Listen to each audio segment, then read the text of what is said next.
নমস্কার বন্ধুরা, welcome back to my channel. আজ আমি আপনাদের সাথে শেয়ার করব তেলাপিয়া মাছের কালিয়া রেসিপি। আশা করছি আজকের এই রেসিপিটি আপনাদের অনেক ভালো লাগবে। ভিডিওটি ভালো লাগলে লাইক, কমেন্ট এবং শেয়ার করতে ভুলবেন না। আর আমার এই চ্যানেলে নতুন হয়ে থাকলে চ্যানেলটি সাবস্ক্রাইব করে পাশে থাকা বেল আইকনটি বাজিয়ে দিন, যাতে পরবর্তী ভিডিওর নোটিফিকেশান সবার আগে আপনার কাছে যায়। আমার এই চ্যানেলটি সাবস্ক্রাইব করে আমার এই ছোট্ট চ্যানেলটির পাশেই থাকার অনুরোধ রইল। তাহলে চলুন বন্ধুরা, আর দেরি না করে ঝটপট ভিডিওটি শুরু করা যাক। মজাদার এই মাছের কালিয়া রান্না করার জন্য আমি এখানে কি কি নিয়েছি তা আপনাদের দেখিয়ে দিচ্ছি। দেখতেই পাচ্ছেন বন্ধুরা, এখানে আমি নিয়েছি কিছু ধনিয়া পাতা, দুটো টমেটো, চারটে পেঁয়াজ, 3 কোয়া রসুন, এক টুকরো আদা আর কিছু পাকা মরিচ। আর এখানে কিছু শুকনো মশলা নিয়েছি বেটে নেওয়ার জন্য, কিছু কালো সরিষা, কিছু সাদা জিরা, দুটো দারচিনি আর একটি এলাচ। এখানে আমি সব রকমের মশলাই কিন্তু বেটে নিয়েছি। দেখতেই পাচ্ছেন বন্ধুরা, আমি যে কটা পেঁয়াজ নিয়েছিলাম সেই পেঁয়াজের মধ্যে কিছু পেঁয়াজ আমি বেটে নিয়েছি আর কিছু পেঁয়াজ কুচি করে নিয়েছি। বাটিতে করে আমি নিয়েছি টমেটো বাটা, তারপরে পেঁয়াজ বাটার সাইডে নিয়েছি পাকা মরিচ বাটা, সরিষা বাটা, জিরা বাটা, গরম মশলা বাটা, আদা বাটা আর রসুন বাটা।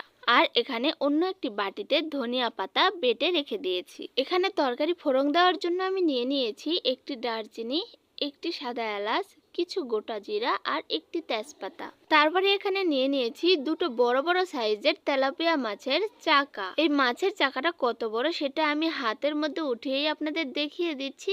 দেখতে পাচ্ছেন বন্ধুরা, একটি চাকা পুরো আমার হাতের তালুর সমান। আর এখানে দুটো চাকা কিন্তু একই মাপের নেওয়া হয়েছে। তো বন্ধুরা, এত বড় বড় মাছ তো রান্না করতে একটু প্রবলেম হবে, তাই আমি ভাবছি যে মাছের মাঝখান দিয়ে একটু করে কাট দিয়ে নেব। তো বন্ধুরা, দেখতে পাচ্ছেন আমি কিন্তু দুটো মাছ কেটে চারটে বানিয়ে নিয়েছি। দুটো চাকা হয়েছে আর দুটো পেটি। এখন মাছগুলো আমি খুবই ভালোভাবে মাখিয়ে নেব।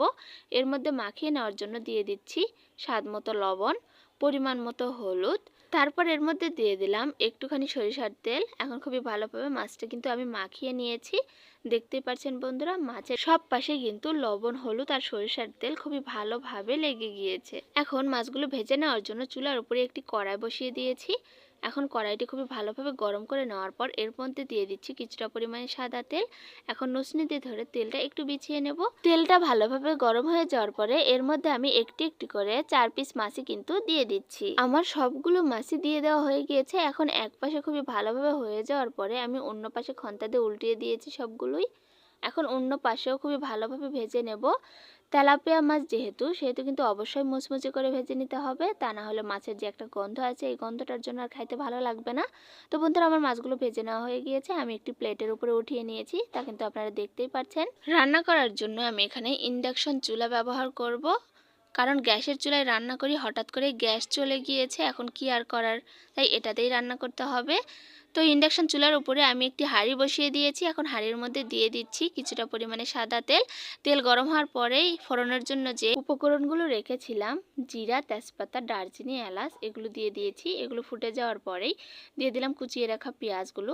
এখন 2 মিনিটের মতো এগুলো হালকা হালকা করে ভেজে নেব, কালার চেঞ্জ হয়ে আসা পর্যন্ত। তো বন্ধুরা, আপনারা কিন্তু দেখতেই পাচ্ছেন পেঁয়াজের কালারগুলো খুবই ভালোভাবেই চেঞ্জ হয়ে গিয়েছে। তারপর আমি এর মধ্যে দিয়ে দিলাম পরিমাণ মতো একটুখানি জল, যাতে পেঁয়াজগুলো আর পুড়ে না যায়। তারপর এর মধ্যে আমি দিয়ে দিলাম টমেটো বাটাগুলো। এখন খুবই ভালোভাবে নাড়াচাড়া করে দেব পেঁয়াজের সাথে, যাতে টমেটোগুলোও কষিয়ে নেওয়া যায়। তার আগে আমি এর মধ্যে একে একে সব কিছুই বাটা মশলা দিয়ে দেব।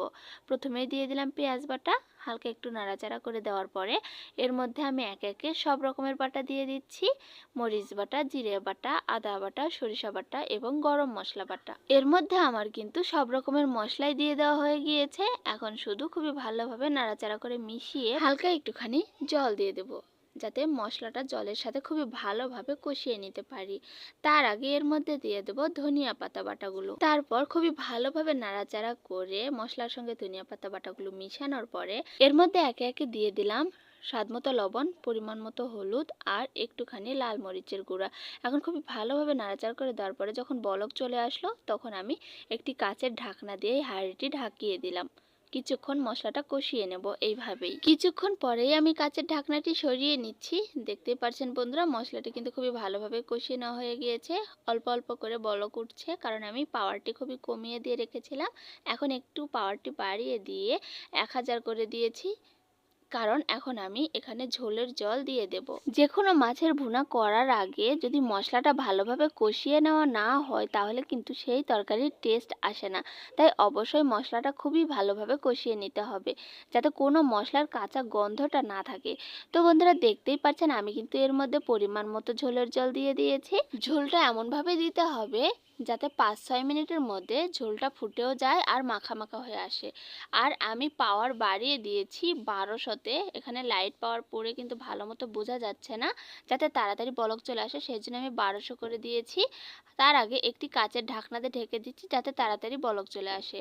তো 2 থেকে 3 মিনিটের মধ্যে খুবই ভালোভাবে বলক চলে এসেছে। তারপরে আমি ঢাকনাটি সরিয়ে নিয়েছি।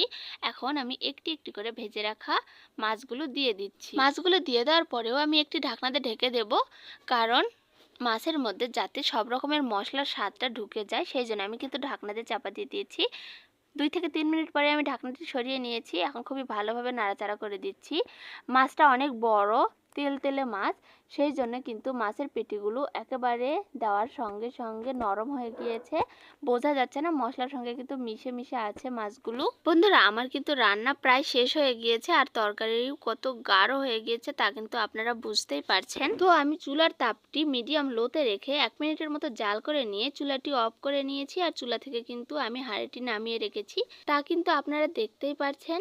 এখন শুধু একটু ঠান্ডা করে নিয়ে সার্ভ করে নেব। তো বন্ধুরা, দেখতেই পাচ্ছেন আমি কিন্তু তরকারিটি সার্ভ করে নিয়েছি। কতটা সুন্দর লাগছে দেখতে আর কতটা লোভনীয় হয়েছে এই তেলাপিয়া মাছের কালিয়া রেসিপি। আমার এই রেসিপিটা ফলো করে একবার হলেও এইভাবে বাসায় বানিয়ে নিন, আশা করছি অনেক ভালো লাগবে। পরিবারের সবাই একেবারে মজা করে চেটেপুটে খেয়ে নেবে।